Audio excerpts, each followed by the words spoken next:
Hello മുത്തുമണീസ്. അപ്പൊ ഞായറാഴ്ച രാവിലത്തെ ഫുഡ്, അതായത് ബ്രേക്ക്ഫാസ്റ്റ് ഒക്കെ കഴിച്ച് കഴിഞ്ഞിട്ട് പിന്നെ നമ്മൾ പുറത്ത് പോകുമ്പോൾ കൊണ്ടുപോകാനായിട്ട് ഇതേ മാങ്ങയും തേങ്ങയൊക്കെ ഇട്ടിട്ട് നല്ല അടിപൊളി അയിലക്കറിയും പിന്നെ കൊഴുവ പൊരിച്ചതും ക്യാബേജ് തോരനും മാങ്ങാ ചമ്മന്തിയും ചെമ്മീൻ ചമ്മന്തിയും അച്ചാറും എല്ലാം ഉണ്ട് കേട്ടോ. പൊതിച്ചോറുണ്ടാക്കി കൊണ്ടുപോകാന്നാണ് വിചാരിക്കുന്നത്. മൂന്നാലാഴ്ചയായി ഞങ്ങൾ ഇങ്ങനെ ചിന്തിക്കുന്നത് വീട്ടിൽ നിന്ന് ഒരു പൊതിച്ചോറ് ഉണ്ടാക്കിയിട്ട് പുറത്ത് എവിടെയെങ്കിലും പോയിരുന്നിട്ടൊന്ന് കഴിക്കണം എന്നുള്ളത്. അപ്പൊ ഇന്ന് അതായിക്കോട്ടെ എന്ന് കരുതി. കാരണം എന്താണെന്ന് വെച്ച് കഴിഞ്ഞാൽ ബ്രേക്ക്ഫാസ്റ്റ് കഴിച്ച് കഴിഞ്ഞിട്ട് നേരെ ഞങ്ങൾക്ക് ഒരു മീറ്റിംഗ് ഉണ്ടായിരുന്നു കേട്ടോ. അപ്പൊ ഞാനും അൻവറും അതിനു വേണ്ടി കയറും. അപ്പൊ ആ ഒരു സമയത്ത് ഇവർക്ക് പുറത്ത് എവിടെയെങ്കിലുമൊക്കെ എൻജോയ് ചെയ്യാം. അങ്ങനെ ആ മീറ്റിംഗ് കഴിഞ്ഞ് കഴിഞ്ഞിട്ട് നമുക്ക് ഭക്ഷണം കഴിക്കാം എന്നുള്ള ആ ഒരു പ്ലാനിങ്ങിലാണ് ഞങ്ങൾ ഇവിടെ നിന്ന് ഇറങ്ങുന്നത് കേട്ടോ. അങ്ങനെ ഞങ്ങൾ ആ ഒരു സ്പോട്ടിലൊക്കെ എത്തി. എന്റെയും അൻവറിന്റെ പരിപാടി കഴിഞ്ഞപ്പോൾ ഇവർക്ക് വിശക്കുന്നുണ്ടെന്ന് പറഞ്ഞപ്പോൾ എന്നാൽ ശരി അവിടെ നമുക്ക് ഭക്ഷണം കഴിക്കാമെന്നും കരുതി ഒരു റെസ്റ്റോറന്റിന്റെ ഒരു സൈഡ് നമുക്ക് കിട്ടിയിട്ടോ. അപ്പൊ അവിടെ പോയിരുന്നൊരു ഇത് നമ്മുടെ പുതി തുറന്നു ഉടനെ തന്നെ നമ്മുടെ ചിന്നു ആകെ എക്സൈറ്റഡ് ആണ് കേട്ടോ.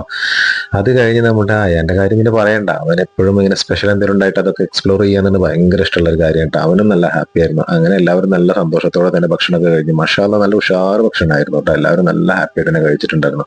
സത്യം പറഞ്ഞു കഴിഞ്ഞാൽ കഴിച്ചത് കൂടിപ്പോയോ എന്നൊരു സംശയം. എല്ലാവർക്കും തളർച്ചയും ഉറക്കമൊക്കെ വന്നിട്ടുണ്ടായിരുന്നിട്ട് അയാനൊക്കെ ശരിക്കും ഉറക്കം വന്നു. അയാളുടെ മുന്നിൽ ഇരുന്നിട്ട് തന്നെ തൂങ്ങാൻ തുടങ്ങിയിട്ടുണ്ടായിരുന്നു കേട്ടോ. അങ്ങനെ അതൊക്കെ കഴിഞ്ഞ് നമ്മൾ നേരെ പാർക്കിലൊക്കെ കൊണ്ടുപോയി അയാനൊക്കെ ഒന്ന് കുറച്ച് കളിപ്പിച്ചതിന് ശേഷം നേരെ നമ്മൾ കണ്ണൂർ എക്സ്പോ കാണാൻ വേണ്ടി പോവാണ്. അവിടെ ഹരിശങ്കറിന്റെ മ്യൂസിക് നൈറ്റ് ഉണ്ടായിരുന്നു കേട്ടോ. അപ്പൊ പുള്ളിനൊന്ന് നേരിട്ട് കാണാലോ എന്ന് കരുതി അങ്ങോട്ട് കയറി. പോയി നോക്കുന്ന സമയത്ത് അടിപൊളി സോങ്സ് ആയിരുന്നു. പുള്ളിയുടെ സോങ്സ് ഒരു സെലക്ടഡ് സോങ്സ് വേണമെന്നൊന്നുമില്ല, എല്ലാ സോങ്സും അടിപൊളി തന്നെയാണ്. പുള്ളിയുടെ സൗണ്ട് തന്നെ ഒരു അടിപൊളി സംഭവമല്ലേ. അങ്ങനെ ഞങ്ങൾ നന്നായിട്ട് എൻജോയ് ചെയ്തൊരു വീക്കെൻഡ് ആയിരുന്നു കേട്ടോ. അപ്പൊ നമ്മുടെ ഈ ഒരു സാറ്റർഡേയും സൺഡേയും അടിപൊളിയായിട്ടില്ല. ഇനിയും തുടർന്നുള്ള വീഡിയോ കാണാനായിട്ട് നിങ്ങളൊന്ന് സബ്സ്ക്രൈബ് ചെയ്താൽ മാത്രം മതി കേട്ടോ. ഞാനിങ്ങനെ പുതിയ പുതിയ വിശേഷങ്ങളുമായിട്ട് നിങ്ങളുടെ മുന്നിലേക്ക് വരാം കേട്ടോ. അപ്പൊ ഇന്നത്തെ വിശേഷം നമുക്ക് ഇത്ര മാത്രമേ ഉള്ളൂ. നമ്മൾ അങ്ങനെ പ്രോഗ്രാം കഴിഞ്ഞിറങ്ങുകയാണ്. ഇൻഷാല്ലാ അടുത്ത വീഡിയോയിൽ കാണാം.